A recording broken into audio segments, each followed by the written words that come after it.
This is Money Moves on VSiN, the Sports Betting Network.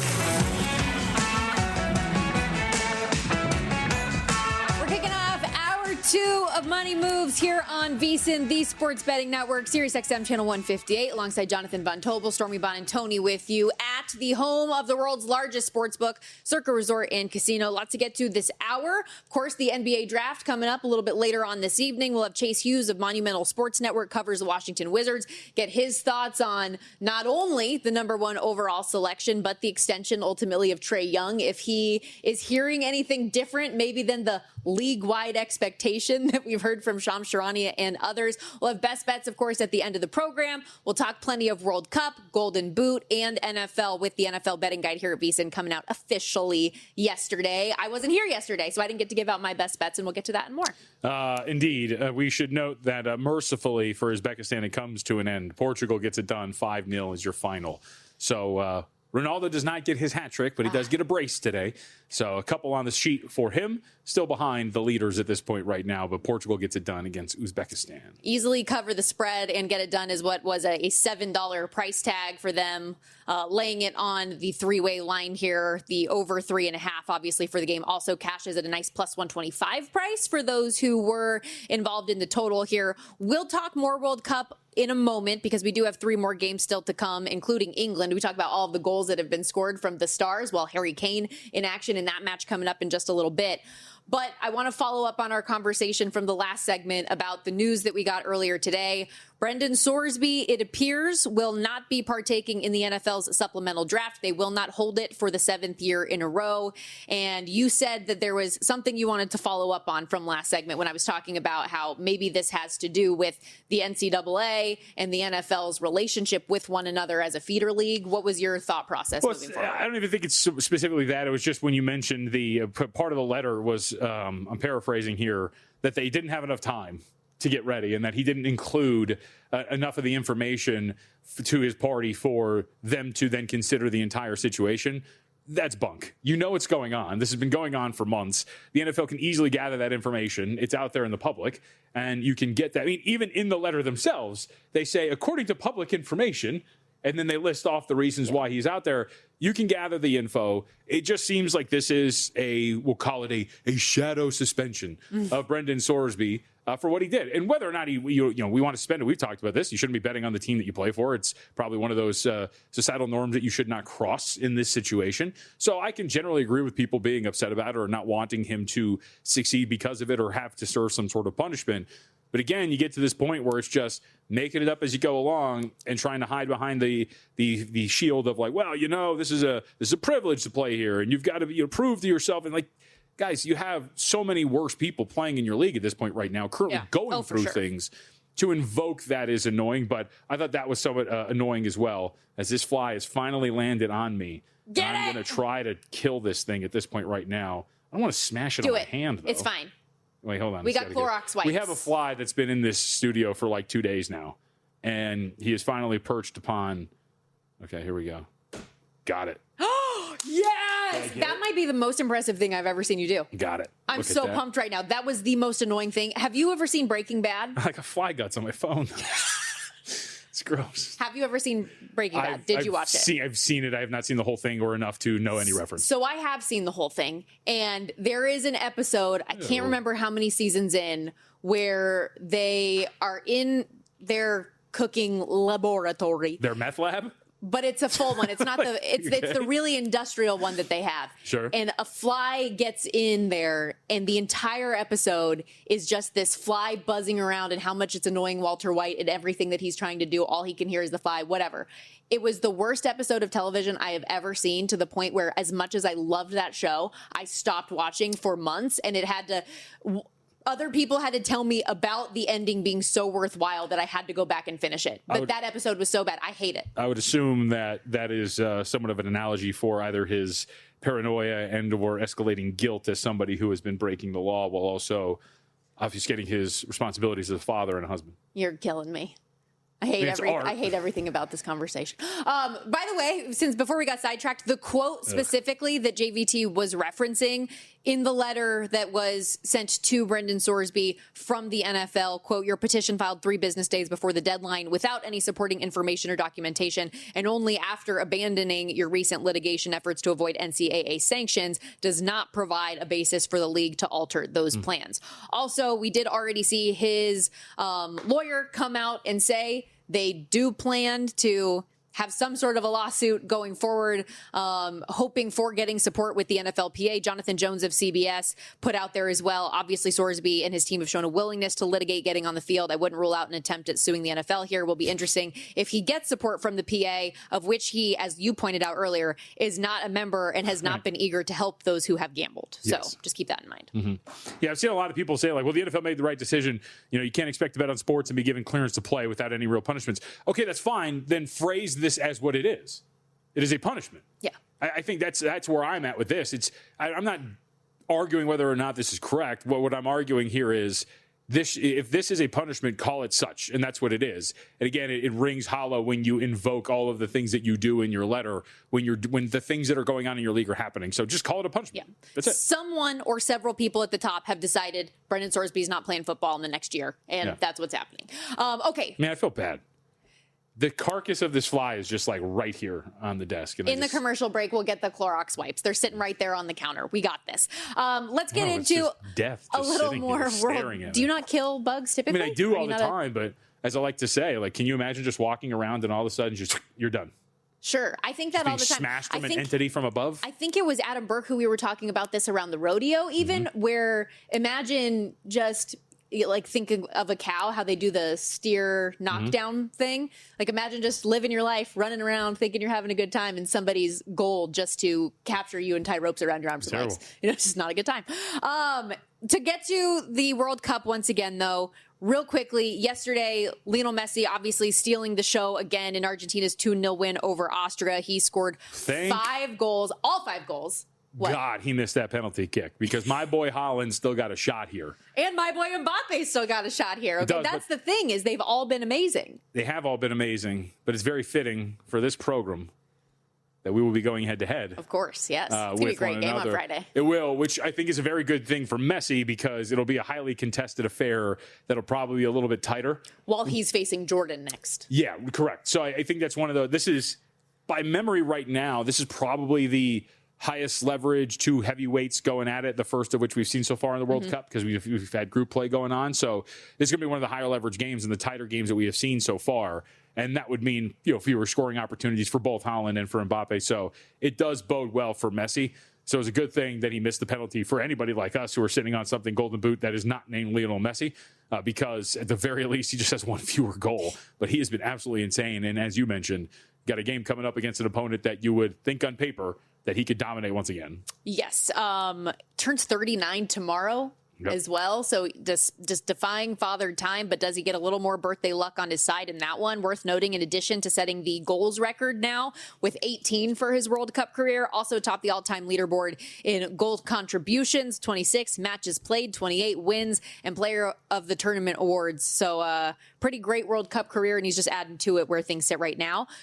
You mentioned... Can I just mention really quickly from a historic standpoint? I thought what was crazy, actually, not that Lionel Messi now has his 18 goals in leads all time in terms of goals scored. Mbappe's right behind him. Like, Mbappe's going to crush this record when it all's said and done. You think about if Messi doesn't score in this past game, Mbappe would have tied the all-time record with 16 now. You said Lionel Messi's, 39? Yes. Yeah, Mbappe's 27. Yeah. He has, one would assume, many World Cups ahead of him. And depending on where you look, either one of those two is the favorite for Golden Boot right now. Kylian Mbappe, plus 150 at FanDuel, but 2-1 at DraftKings. Meanwhile, at DraftKings, Messi is the favorite, plus 175. At FanDuel, it's a shorter price, but he's the second shot on the board, plus 165. And Harry Kane, 6-1 or plus 650. He is in action today for England, who we've seen get bet up from minus 450 to minus 525 against Ghana. Ghana, 15-1 shot today. The draw, 6-1. Your goal total set at 2.5. Juiced, minus 175 to the over. Kane specifically, anytime goal, up from minus 115 to minus 160. 70 now, and everybody was all over the 2+ goals props, right, for all the stars yesterday. Plus 265 for 2+ goals for him. 1 goal plus 245. Well, you're trending in that direction today because Ronaldo's already got 2. So then we have this with Harry Kane potentially and the opportunity to get it done. So we'll see if he does. But you're at least heading toward another big day if you decided to play all these. I went with Ronaldo first goal today, and he ended up getting there. That was just over 2-1. So you can do that with Kane if that's going to be part of it as well, because you're getting some of these big prices. But I don't think I would be surprised to see if at the end of the day, like you said, it seemed like everybody and their mother had this this brace parlay or whatever you want to call it. Yes. And maybe we'll have another one of these pop up here today with Kane and Ronaldo in action. While we're on football, we're always talking American football here at VSiN, our NFL betting guide out now, and it's contest season at Circa. $30 million in guaranteed prizes on the line this football season. You can cash in here with 3 different Circa Sports contests, entry starting at $1,000, all with no rake. That's part of the beauty of participating in the Circa contest. That means every dollar is always staying in the prize pool. Circa Million, 18 weeks, 128 ways to win. Circa Survivor, pick one winner each week. Last one standing wins. And Circa Grandissimo, you big spenders, the high rollers, $100,000 entry. Enter in Nevada, play from anywhere, 30 million guaranteed. Head over to circasports.com for more details. Again, that's circasports.com. Real quickly, as far as that England game does go, I did bet the England team total over 2.5. We'll go through our best bets in detail a little bit later on in the program. There's a pretty big price disparity in this market. I saw it as expensive as -115 at DraftKings. I bet it here at Circa at +110. So we always tell you to shop around, do your due diligence for these things, but I really do like England over 2.5 on the team total today. We got to step aside. When we come back to the NBA draft getting underway in just a number of hours out there in NYC. Chase Hughes going to help us break down what's going on with the Washington Wizards and more. So you're listening to this podcast because you want an edge. But what if I told you you're only halfway there? You've got the mindset. Now it's time to get the toolkit to match. Here's the thing. Pro bettors spend thousands on data and tools. But what they don't want you to know is that you can get the same edge for a fraction of the cost with VSiN Pro. VSiN Pro gives you access to expert picks, public betting data, prop projections, powerful tools, analytics, and more. Just tap the link in the description and see why thousands of bettors are already using VSiN Pro to cash more bets.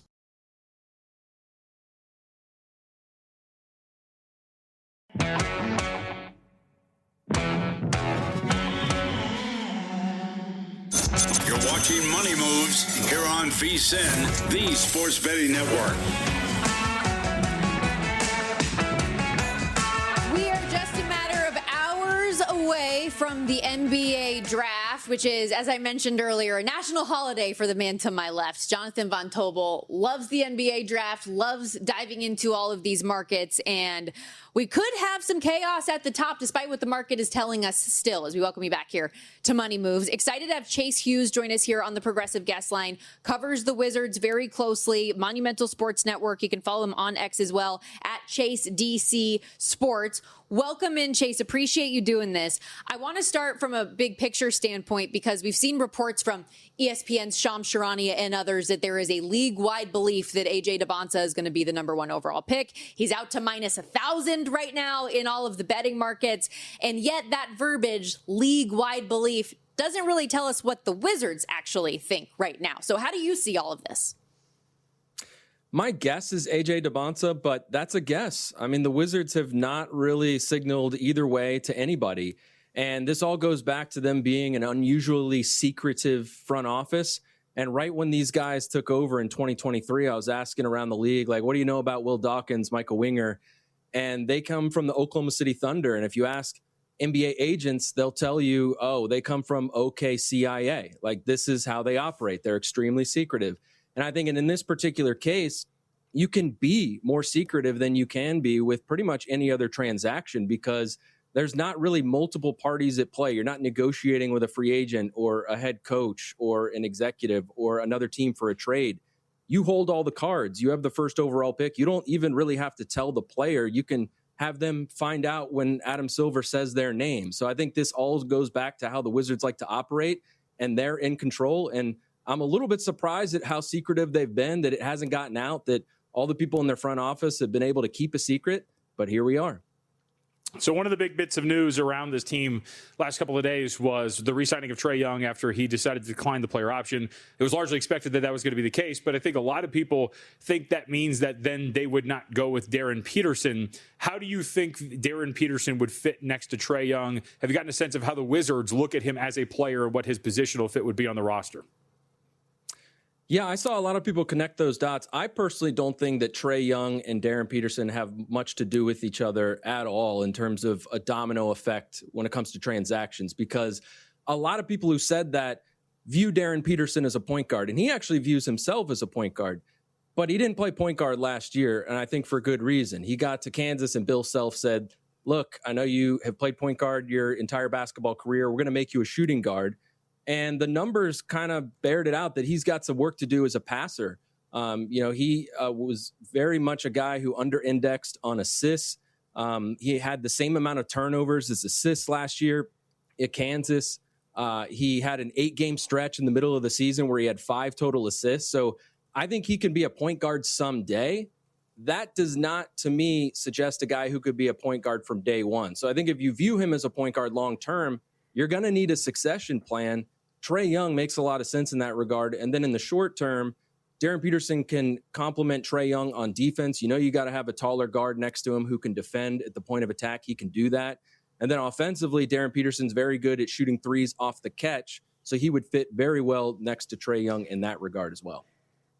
In terms of the off-court element for Darren Peterson, obviously during this past season at Kansas, there were a lot of questions about the missing games and lingering cramps and injuries. Then you get the comment of, I'm an antisocial loner. What have you heard around the Wizards country, I guess, about the perception of Darren Peterson, not only the player, but the person? Yeah, I mean, I'll go back to the combine. You know, we talked to Darren Peterson, and it really struck me as it struck him when he said that he had interviewed with about 10 different teams, and the conversation about his injury and the cramps hadn't really come up very much, or at least not nearly as often as he thought it would. And I think it makes sense to a certain degree. Like, the injury itself is a hamstring injury. That's not something that usually goes from year to year for a player. It's really difficult to kick that in the middle of a season. But you don't hear that as usually a chronic kind of injury. And then the cramps thing, you know, I remember Paolo Banchero at Duke had some very well-publicized cramping issues. You know, I remember he played against Chet Holmgren on national TV and had like 20 points at halftime. I don't think he played in the second half because of cramps. And so people made a big deal of that. But I haven't heard anything about cramps in Paolo Banchero since he entered the league. So I don't think either situation necessarily is a big concern long-term. But obviously, teams, including the Wizards, have to do their due diligence on his reliability. You know, missing 11 games last year. You know, it wasn't cramps or the injury that held him out of the game against Arizona, number one team on their home floor. Why didn't he play in that game? Those are certainly questions that teams are asking. But it doesn't sound like it was as big of a concern in those team meetings, including with the Wizards, as maybe we thought it would be. And with the Wizards, he said they had far more questions about who he is as a person rather than who he is as a player or dealing with his injury. Chase, I'm really curious your thoughts on this because it seems like every year now in the NBA draft, there's a few things that will be guaranteed to happen. Players will be selected, and a player at the top of the draft will try to force their way to Washington by limiting the meetings that they're taking. What's going on here? I mean, this is Darren Peterson, Ace Bailey. Is this the front office? Is this a dynamic with agents? Peterson is now the second high-profile player to at least try to navigate his way to the Wizards. It's true. And I think it first of all says something about the Wizards and their front office and how they've improved things in terms of resources and just the overall environment for players. And now they're starting to be able to prove their ability to develop players with guys who have taken leaps like Keyshawn George and Alex Sarr. But I think it's probably mostly about opportunity. I mean, it's a big market. They have basically cleared the runway in recent years for young guys to come in and play significant roles. They can play a lot of minutes. They can take a lot of shots. They don't really have to look over their shoulder and worry about making mistakes. They can be a centerpiece of the offense in a way that they can't really do with most other teams. Now, I do think that's going to shift this year. They want to, compete to a different degree. They want to try to make the playoffs, make the play-in. So I think guys will be judged differently. They also have a lot of depth on their depth chart that wasn't there, even as recently as last year. But I think in the case of a Darren Peterson, of course, he would want to be the number one pick. And I think with the Wizards, he sees, I'm sure, an opening long term at the guard position, with Trae Young being 28 by training camp. All right, let's expand on a couple of guys that are already on the roster. First off, for Trae Young, I'll read you this quote. Quote, I think this is instantaneously one of the worst contracts in the league. I don't think they could trade this contract unless they attach the number one pick to it. That was Brian Windhorst on his Hoop Collective podcast today talking about Trae Young's contract. Did it surprise you the amount of money they gave him? And do you think that this is going to age poorly for Washington? Well, it did not surprise me that Trae Young is in the Wizards' future. And I think it's a reflection of two things. One, they saw in February a glaring need on their roster. They had no one on their team who can break down a defense off the dribble in the way that you really need to have an elite offense. And so to let Trae Young walk in free agency would be a pretty big reversal of how they were thinking about their young players, because it was a significant need, significant enough that they addressed it in a very aggressive way. And just months later, they would have to find that elsewhere. So letting him walk would create a new need. I also think this goes back to the changes in lottery odds and the way the whole system was reformed. And we made so much at the time about what does this mean for, the worst teams in the league. I think it created more value for players in the middle class, veteran players who could, help you maybe get to the middle and, maybe, look at a team like Chicago this year that just hired a new GM that is one of the few teams with cap space. As recently as a year ago, they would want nothing to do with a veteran player who could help them get into the middle of the league. If they had guys like that on their roster, they would try to strip it down and get rid of them so that they can, try to have the best lottery odds possible. So I think it's probably a reflection of a guy like Trae Young just having greater value in a new reality for the NBA. And I think there's going to be a lot of ramifications that we'll see kind of like that in the coming months. Our last 60 seconds with you. What's going on with Alex Sarr? What happened to him? And is there any danger in him missing the start of the season? They say he's going to be ready for the start of the season. He broke his foot in an off-season workout, and that's a tough injury for a big man, but he's got over 3 months before training camp. And last year he had an injury. He had to leave Team France, and that was in the beginning of September. It wasn't as serious of an injury, but he still made a significant leap forward. So he's got experience working through an injury in the offseason, so I think that's going to bode well for him. But obviously a tough injury for a big man. Chase, great breakdown today. Thank you for doing this. We appreciate it. Absolutely. Thanks for having me. Enjoy the draft. Again, we are just a matter of hours away from getting everything underway out there in New York. AJ DeBonsa, your minus 1,000 favorite right now at the top of the draft. I love when we first brought Chase on in the commercial break, and he said, it's crazy. We still don't know who ultimately is going to get picked. You go, I love hearing that. We do. I mean, look, again, it's happened many times. Is it likely that it is Darren Peterson, AJ DeBonsa instead of Darren Peterson? Perhaps, but the percentage that it is likely, I would quibble with. So we'll see what happens by the time we get to the draft in a few hours. For anyone who is interested in adding to the portfolio and agrees and thinks that maybe that little shred of life for Darren Peterson is still worth banking on, plus 750 is what I'm seeing right now at DraftKings as the DeBonsa number grows, as does the Darren Peterson one on the other side. We got to step aside here on Money Moves, but when we come back, we will do a little bit more World Cup discussion, our bets for the NFL betting guide that are out now, and more. Stick around, more Money Moves coming up after this on VSiN, the Sports Betting Network.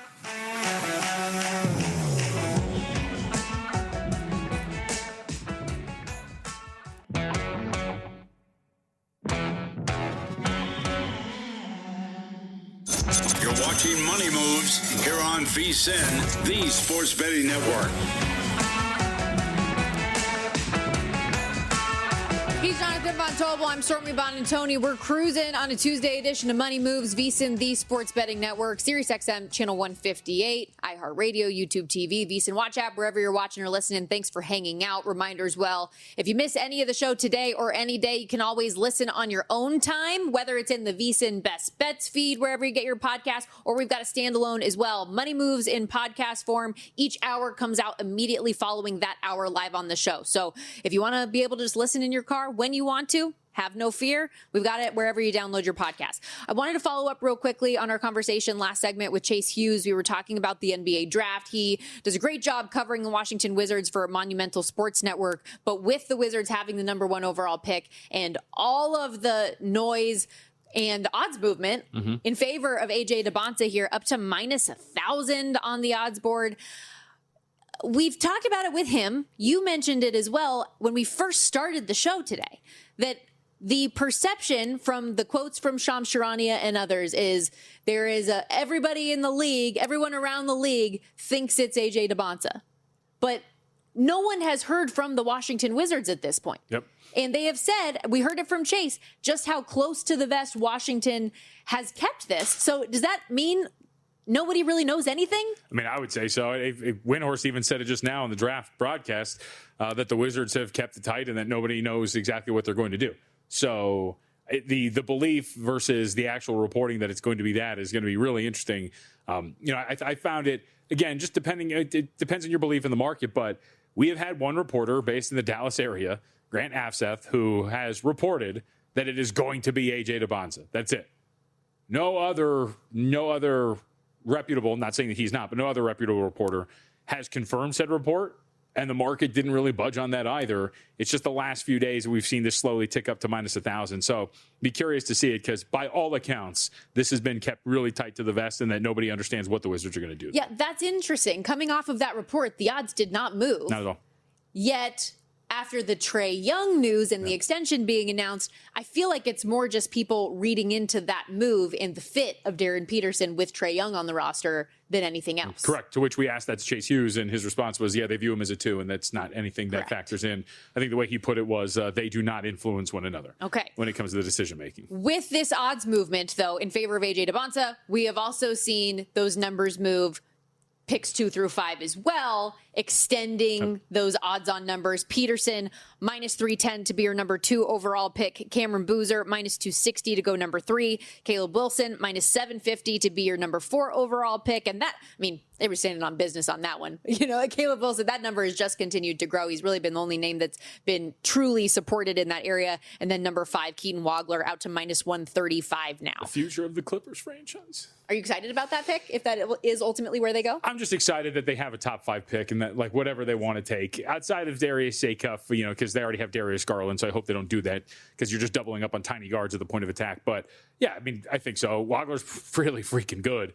Some have called him Tyrese Halliburton-esque. I think that would be a pretty good comp, and especially if they can grab him. And if he ends up being that, it would be fantastic. So, yeah, I'm excited. Michael Brown Jr., too, has been thrown out there. He sounds like he's going to be a pretty good fit. I'm down with Burries, too. So just excited to see that there's going to be some youth there. And I think it also ties in, big picture, as we kind of zoom out and tie it into Giannis Antetokounmpo and the NBA.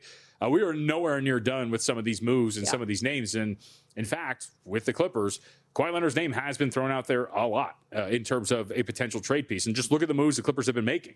They shipped off James Harden. They shipped off Ivica Zubac. They bring in young players. They're clearly starting to now shift toward the youth movement. And so I do think that does entail a really big piece like Kawhi Leonard maybe potentially being out there and available for a team like the Detroit Pistons or like some others who could go out there. The Celtics are another team that could go hunting for a guy like Kawhi. Who knows what's going to happen, but it just speaks to we are just barely at the beginning of what this all is going to look like. And by the time we get to the next offseason, the next season, obviously this is going to really shape out. But in the next couple of weeks, we're really going to get an idea of what this looks like. I do want your opinion on the Celtics and the Jaylen Brown conversation, given the Giannis Antetokounmpo piece of the Celtics being right there. And from an odds standpoint, it looked like if you're looking on Polymarket over the last 48 hours, that the percentage was actually in the favor of the Celtics being the team that landed on Giannis Antetokounmpo instead of what? Why are you? No, you're right. Because here's the thing. It speaks to what we're talking about here at the top of the draft. Why were the odds slated as such? Because every single report was that the Jaylen Brown package and the Celtics were the favorite to go and get Giannis Antetokounmpo. Chris Haynes went on NBA TV yesterday and outright said the expectation is that the Celtics are going to get Giannis Antetokounmpo, and hours later he was a member of the Miami Heat. Nobody knows anything. Yeah. So this is all dabbling in information and all this sort of thing. So it just speaks to, again, the market might believe something. Or, our buddy Will Hill, this is not obviously a shot, but Will came on the other day. I was on Friday, right? Gave us the Celtics at minus 115 to land Giannis. The market believed that he was going to be a member of the Celtics. And he went to the Miami Heat. Yeah. So it just goes to show that, again, even the most connected, Chris Haynes, one of the more, we'll call them reputable reporters out there, got it completely wrong within hours of the actual transaction. What do you think this means now for the Celtics, having dangled Jaylen Brown out there as a potential trade piece? Brian Windhorst made the comment earlier this morning that there could now be a bidding war for Jaylen Brown. Do you agree with that? Do you think there could be anything tonight if there is a draft pick in play with something like that? How do you see the Jaylen Brown element? I think that would probably make some sense. It just depends on the relationship, too. I mean, you have no idea what that means in terms of what he wants. It was, the Brown thing's been interesting since the start of the end of the year, because remember his comments the second the season ended, which is this is my favorite season I've ever had. Brother, you won the finals 2 years ago, and yet this season, which you got eliminated by the 76ers because you were the lead guy, was one of your favorites. So it seemed like they were headed for a divorce the second the season ended, and he's still a valuable player. The question just becomes who's going to want to grab him. He's still under contract, so he's going to be more easily acquired or desired, I should say, by some of these teams. So we'll see. I just like the Clippers were thrown out there. I just don't really buy that. Like, why would you flip Kawhi for Jaylen Brown and then just kind of hope to throw a punch at maybe like the Spurs or the Thunder or any of these other teams of the Western Conference, but ultimately be eliminated by them? I think they're going to go full youth movement. So that's my thing, is where ultimately does he end up? Which one of these teams feels like they're in position to add him to the point where it would make a difference for them? Mm-hmm. And I think there's a few teams, but I don't know if there's any one that really does stick out. I'm more interested, going back to the pecking order of the East and what we talked about for these teams. To me, the sleeper is Detroit. If they land any one of these Kawhi, Tyler Hero types to go out there and add to their roster, Kyrie was thrown out there too. That to me is a team that might be worth investing in even at this point right now, because they should be well into the single digits if they go and do that, addressing one of their biggest weaknesses. Meanwhile, while all the conversation in the NBA has been what's going to happen and where with Giannis Antetokounmpo in the NHL, we got a big trade over the weekend as well. We learned Brady Tkachuk is joining the Florida Panthers, joining his brother Matthew out there in Sunrise. Saw some pretty good odds shift there, shortening to win a Stanley Cup from 13-1 down to around 8-1, from plus 650 to win the Eastern Conference to plus 450. Meanwhile, Ottawa's odds, obviously without such a key piece and goal scorer in their lineup, goes from 17-1 out to 22-1, but still a team I know at large people like the makeup of, coming off of what they thought was going to be a better postseason run this year. But Florida just gets better. And for me, I was really excited about this move in general, just because of what Florida has been the last couple of years. This year, they get hit with the injury bug as hard as they do, meaning they don't make the playoffs. And now all those guys that were injured and that have had long playoff run after long playoff run are in a position where they actually have a full offseason for the first time in 3 years now, and you're adding to the fold. I think there's a lot of reason to be excited about Florida moving forward. I mean, I did not realize that would be the price for Tkachuk. They shipped off a lot. Yeah. Yes. They should be I would assume that they think that they're going to be up there, though, in terms of what they're doing. So invest now? Yeah. Are they going to be a wire-to-wire, like President's Trophy type team? I think it's possible. I think they have the potential, if everybody is healthy, to be really dominant. Okay. And with the... So what went wrong this year? Just injuries? Oh, for sure, injuries. Okay. I mean, Barkov didn't play the entire year. Brad Marchand was injured for a significant amount of time. Matthew Tkachuk injured for a significant amount of time. Those are your keys. Mm-hmm. And so if everybody is healthy and ready to go, and like I said, having the full offseason, which they hadn't had, right? They lose the Stanley Cup to Vegas after making a deep run all the way to the Cup final. Then they win back-to-back years. Everything was clicking for them, and you get tired after making those trips. We saw it a number of years ago with the Tampa Bay Lightning, right? You can only make those long runs in the playoffs so long before it catches up on you, and I think that's kind of what happened to Florida. Brady Tkachuk, 25-plus goals, minus 800, 30-plus goals, minus 135, 35 more, plus 330, and then 40-plus are at 20-1. Regular season points, it looks like 70-plus, minus 150, 75-plus, plus 180. And by the way, the President's Trophy, for those who are wondering, plus 850 for the Panthers. Meanwhile, we also get the news officially this morning. Mike Babcock is the next head coach of the Edmonton Oilers, already doing the announcement within the last hour, making comments when asked about what was the terminology? You had the quote pulled up when we were talking about it in the commercial break, but Babcock didn't think he did anything wrong? Yeah, I can't remember how the question was asked, but like if he had regrets or what he felt like he did wrong, and said the intentions were in the right place, essentially. We can rehash that in a moment, but when we do return, we're wrapping up this Tuesday edition of the program. We've got best bets for the World Cup, our official plays for the NFL this offseason, and more. Don't go anywhere. It's VSiN, the Sports Betting Network.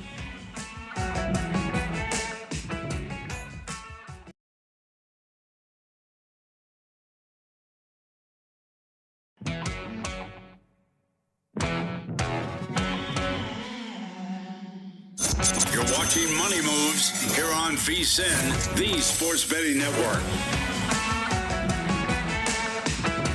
For anyone who missed it earlier this morning, the Edmonton Oilers have a new head coach, Mike Babcock, getting back in the game. He has been doing his media availability over the last hour or so. What is it's that? Just the same thing as always with these hockey coaches. You love a retread. You really do. These guys get like 7 or 8 cracks at it. You're just like, and then you sit there and you go, this guy's not good. Let's get rid of him. So I'm sure that Mike Babcock in a season and a half is going to be gone. So with Mike Babcock, I will say it's not that he's not any good, because the reputation in terms of his team's on-ice production is 700 regular season wins, a Stanley Cup, Olympic gold medals, a reputation for accountability. There are a lot of positives on the ice for the type of coach he is. However, we all know there's a lot of off-ice issues that have accompanied him along his career as well, which is kind of the crux of this entire argument and why the NHLPA had to do a background check essentially into everything that transpired in Columbus before he was given approval essentially to return to the league. Was he fired?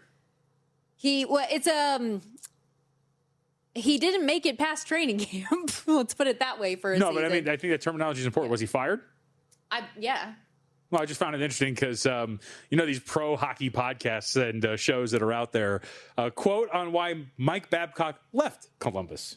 It's an interesting way to phrase it, considering what we know about his time in Columbus. It sounds like it was a choice as opposed to he made some mistakes and was ultimately let go. To be honest with you, I'd have to go back to see, like, maybe there was one of those things. You know how when someone's leaving, the mutual parting of ways. Yeah, exactly. Like maybe that was the verbiage they used at the time. I don't know off the top of my head if it was. Yes, but this is what I wanted to get to with some of the quotes from the press conference today. For Michael Menzies, play-by-play voice and hockey guy, Mike Babcock says he doesn't think he crossed the line in Columbus. Quote, it was very evident before the year started. I hadn't benched anybody, I hadn't talked to anybody, I hadn't sat anybody out, and it was evident that we weren't going to get together as a staff from the get-go. My wife gave me a call, and she said, it's time to get out of there. I've been retired. I was pretty good at it. I got back to being retired. After a follow-up question about whether he think he crossed the line, quote, no, to be honest with you. Anytime you make anybody feel uncomfortable in your life, you should take a look at yourself and you should say, how could I do that better? And I think that's what you do is, as a person, is you try to always be better at what you do. The situation in Columbus, they've had a full review, and I'm thankful for the NHL and the NHLPA for doing that. It didn't work out. We're excited about making it work here. So needless to say, we're off to a great start in Edmonton. So I did look it up, and it was officially a resignation because the NHLPA was investigating the privacy violations that he had. So he stepped away before you could essentially find the results of the findings from the PA, and he would be fired. Yes. So with that, though, in mind, I do find it interesting. We see this a lot, and I don't know if it's the same in the NBA, but in hockey, a lot of times when a guy is brought in, it's because he's a very different temperament from the guy that they had previously, right? And I think with Chris Knobloch as their head coach, he was a guy who was not particularly emotional. He was very, very even-keeled. You don't see him yell. You don't see him riled up. Obviously, Mike Babcock has a different type of personality who is going to harp on accountability, who's going to try to get you into form, right? So I'm curious to see how this is going to shake out, what this is going to look like with Connor McDavid, especially knowing the way that his extension was a short-term deal and the future of him with your organization is very much so in the balance.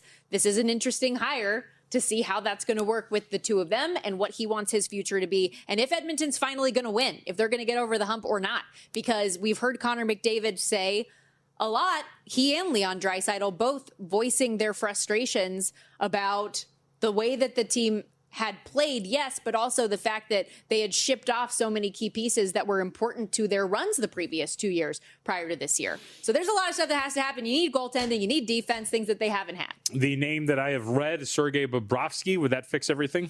No. He has been a great goaltender, but and he is available. A great goaltender. Correct. And so I don't think you can just look at the free agent market and say, oh, we got somebody that's going to solve our problems right now. So there are some interesting goalie names that are out there, and we can discuss this a little bit more. Speaking of which, we've talked a lot of NBA draft today, the NHL draft also coming up in the coming days. We're going to have John Buccigross on the program of ESPN tomorrow, talk not only NHL draft, but I think a question like that is very warranted about what the Edmonton Oilers are going to do and go out and get. Ooh, I'm ready to get destroyed in that NHL draft. Okay, we gotta get to the best bets here quickly. Because I was not here yesterday, I do need to grade some of my plays. So So if we can throw that up quickly, did get Oklahoma through plus 155 to win the College World Series. Morocco also over the weekend, Friday, they got it done on the three-way line against Scotland. USA laid the one goal with them against Australia. That cashes. Turkey team total over 1.5 does not against Paraguay. In terms of our World Cup futures, we did get to grade USA to win Group D at plus 140. So some plus one money winners, which was nice. However, the U.S. Open was not nice to me at all. And I am so annoyed. We get the top 20s home for Xander Schauffele and Tommy Fleetwood. They were in the top 10 the whole time. Yep. Ultimately finished T11. So those are losers, unfortunately, as well as those two outright plays as well, Schauffele and Russell Henley. And then we go to what we still have coming up. I followed you in the NBA draft, Darren Peterson to go number 1, 3-1, although that plus 750 looks pretty attractive today. A lot of other pending futures, but let's get to the bets we're adding to the account today. I mentioned it earlier. England over 2.5 goals on the team total against Ghana. I took that at plus 110 here at Circa. We've seen this price continue to swing, so I don't know if I got a misprice or what, because it's minus 120 right now. You look at some of the numbers so far. England scored 4 against Croatia to begin the tournament. Ghana, who, yes, won their match against Panama, did so in a 1-0 final. And for some perspective, JVT, this Panama team is a 6-1 dog to Croatia today. They're the worst team in the group. Ghana also in that win only had possession 38% of the match. So I am going on England to have should set up nicely for them to go to work offensively, should dominate gameplay, great in set piece situations. So that's probably my favorite bet today on the pitch, as they say. And then I also ended up, did I add that other one? Did you? Oh, I can't see it. Did I? Yes, I did. I had Croatia -1 as well. Minus 130 against Panama a little bit later on in the evening. Just very clearly the better team, kind of as I detailed in the England one. NFL futures, we can dive in throughout the course of the week onto what we have in the NFL betting guide as a tease for all of the content you can get there. But official plays early on for the NFL. I have the Lions to win the NFC North plus 180, as well as over 10.5 wins. The Browns all under 6.5 wins. I am not usually in the wheelhouse of laying minus 160 on a bet that I have to wait 7 months to cash ultimately, but I do not like where this Browns team is at right now. I think in the next couple of years, there's a lot of opportunity for growth and getting better. This season ain't it. The Bengals, as we detailed last week as well, to win the AFC North 2-1, and the Bengals alt over 10.5 wins at plus 120. Cool. All right. We're lock and step there. We'll get to that in a second. Recap from yesterday, though.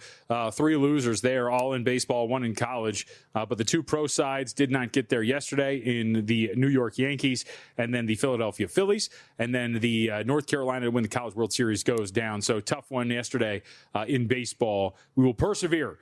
Hopefully, if Darren Peterson, you just need Darren Peterson to go first overall. We will see how that goes. As far as the NFL is concerned, though, as you discussed in the NFL guide, and we had talked about these Bengals over 10.5 wins plus 115, Falcons over those 6.5 wins at minus 115, and the Falcons to win the NFC South at plus 425. Some others that I had added, we didn't put in the guide, but Tua Tagovailoa MVP. I know that Adam mentioned 300-1. I got 150-1, so I'm kicking myself on that. Missed that one. Jacob Rodriguez, Defensive Rookie of the Year at 25-1 as well. And, of course, still sweating out Erling Haaland, this Golden Boot in the World Cup. Yes, I have Kylian Mbappe for Golden Boot as well. I have a handful of World Cup futures. We're still pending. And discussed with Mitch today, added this as well, all in here. Joe Burrow at 10-1 to win MVP as well. Okay, I'm for it.